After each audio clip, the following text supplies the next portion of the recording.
Assalamualaikum warahmatullahi wabarakatuh. Perkenalkan, saya Nasrul Ihsan, NIM 210311100107 dari kelas C, Program Studi Agroteknologi. Pada kesempatan kali ini, saya akan sedikit membahas tentang materi pertemuan ke-10 mata kuliah agroklimatologi tentang kekeringan dan pengaruhnya terhadap pertumbuhan tanaman.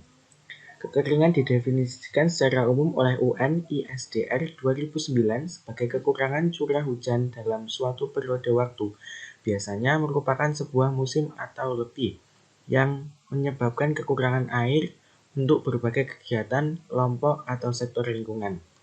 Faktor penyebab kekeringan yang pertama ada faktor meteorologi, merupakan ekspresi perbedaan presipitasi dari kondisi normal untuk suatu periode tertentu seperti contohnya La Nina yang dapat menimbulkan banjir dan El Nino yang dapat menimbulkan dampak musim kemarau yang kering. Yang kedua, faktor hidrologi.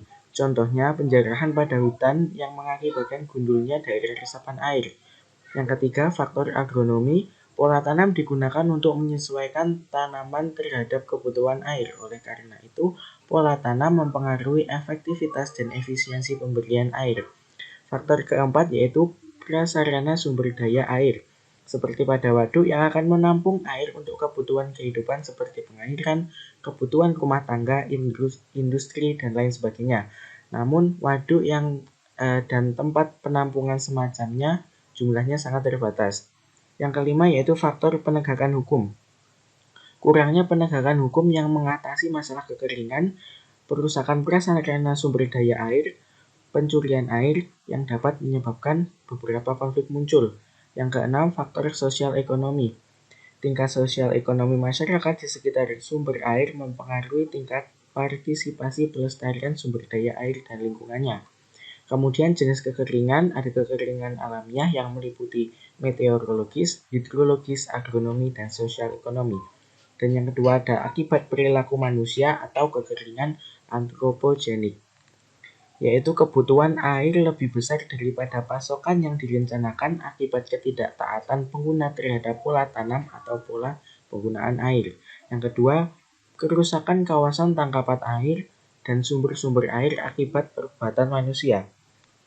Respon fisiologis, kekeringan dapat menurunkan fotosintesis disebabkan oleh penutupan stomata dan pengaruh metabolis. Penutupan stomata akan menurunkan konsentrasi CO2 seluler, sedangkan dehidrasi pada sel mesofil daun dapat menyebabkan kerusakan organ-organ fotosintesis. Kemudian respon biokimia pada level seluler, membran sel seperti juga sistem endomembran mengalami perubahan disposisi secara dramatis dan membatasi fungsi organel seperti halnya integritas sel sebagai respons terhadap sekaman air. Dinding sel merupakan barrier fisik yang juga melakukan proteksi dalam tingkat terbatas karena adanya deformasi propertinya.